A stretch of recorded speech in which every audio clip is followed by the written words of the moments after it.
name's Adele. First I want to say thank you to Jeremy for giving us the space to do this. Because I think our stories are important, each of our stories, and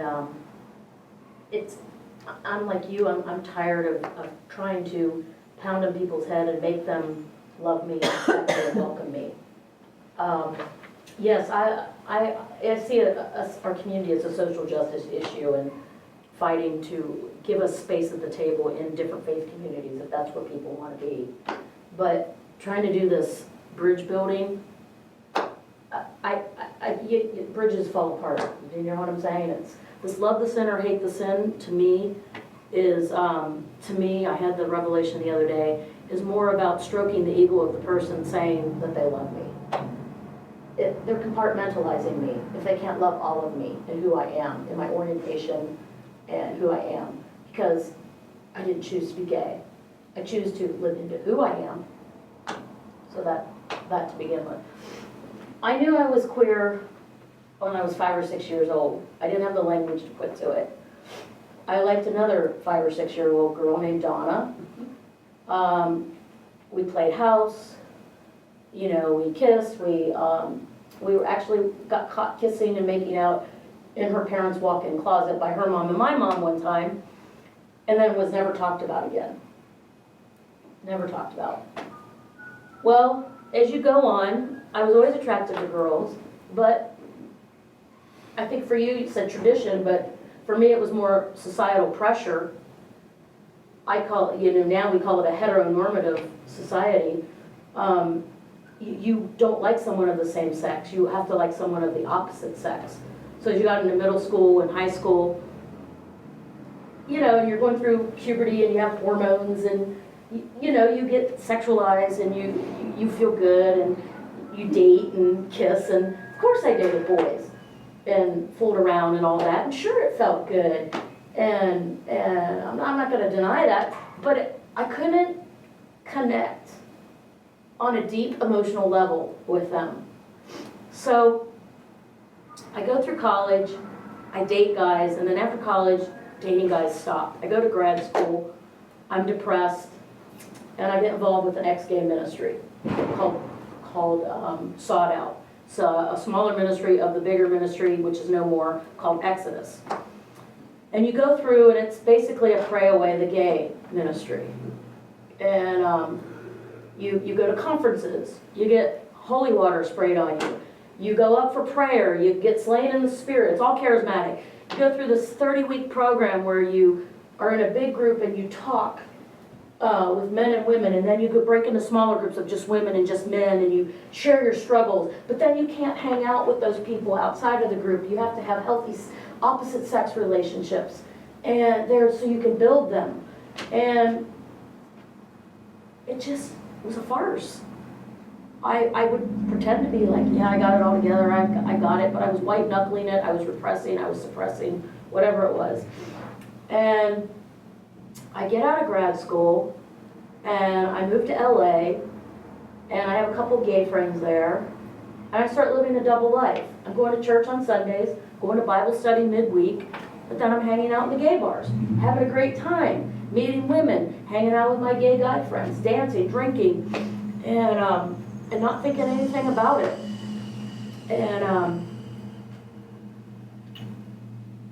then 9/11 happened.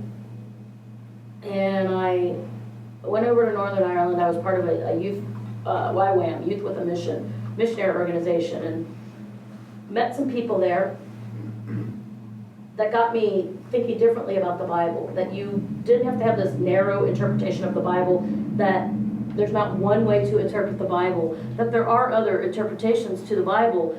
And seeing myself, I told people there, I came out to them, I said, I've struggled with homosexuality, but I put that behind me. I thought I'm being brave, to come out and say I've struggled with this, and I put it behind me. People were like, oh, that's cool, we support you, blah, blah, blah. I even spoke to youth conferences, and then I come home from there, and I start reading some liberal Episcopalians, John Shelby Spong and Marcus Borg, and I'm like, wow, you can be gay and be Christian. And I finally started meeting some liberal people, because I had all conservative people in my life. That's the problem. If you have all of one kind in your life, it's an imbalance. It becomes an echo chamber. So I start meeting these progressive Episcopalians who have a different viewpoint on things, and I start asking questions, and I'm reading and searching on my own, and finally I come to peace with myself, and I come out, and it's like a weight lifted off of me. And, but during that time in grad school when I thought, and I was going through ex-gay, I had a lot of self-loathing, self-hatred. I was suicidal, and I was in a psych hospital a couple of times over that. So what, in my opinion, the evangelical fundamentalist church does to you, not all of it's bad. I'm not like trying to be nasty about it, but there is a lot of,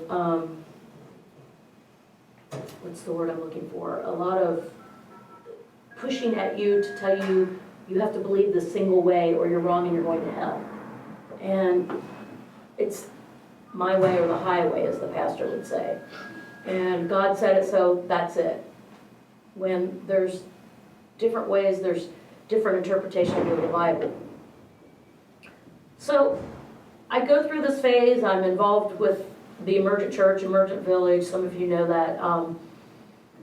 And as I'm going through this, I have friends who are accepting and embracing of me, but I still have conservative Christians coming at me, lambasting me with the Bible, lambasting me with scriptures, telling me I'm an oxymoron, that I can't be Christian and gay.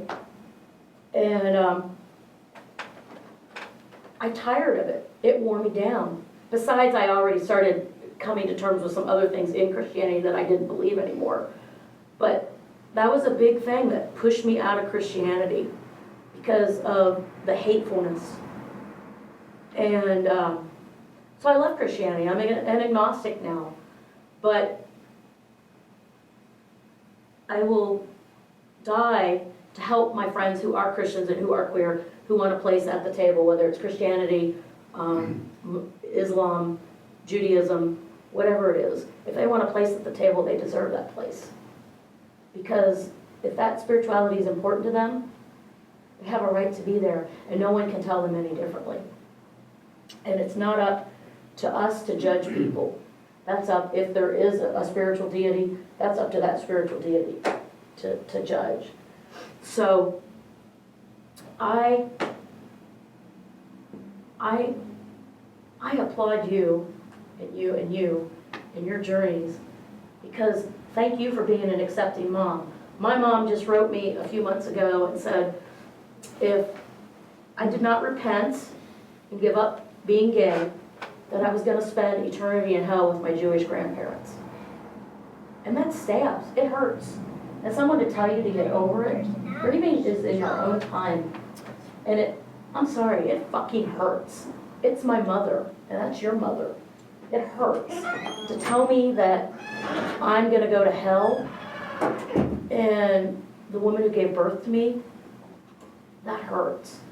And I don't know that I can ever get over that. I've come a long way and moved beyond with my relationship with her, but it's devastating. It deeply hurts. And I go on day by day, but there's always something that nibbles inside of me. I don't know if you have that nibbling, if you know what I mean. Absolutely.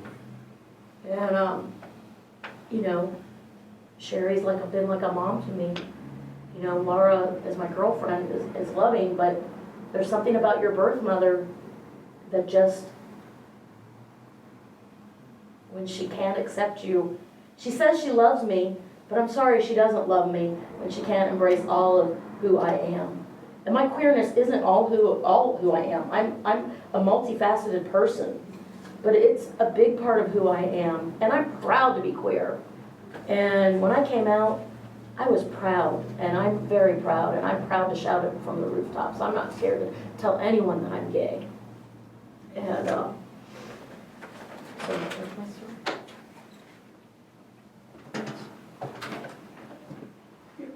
Awesome.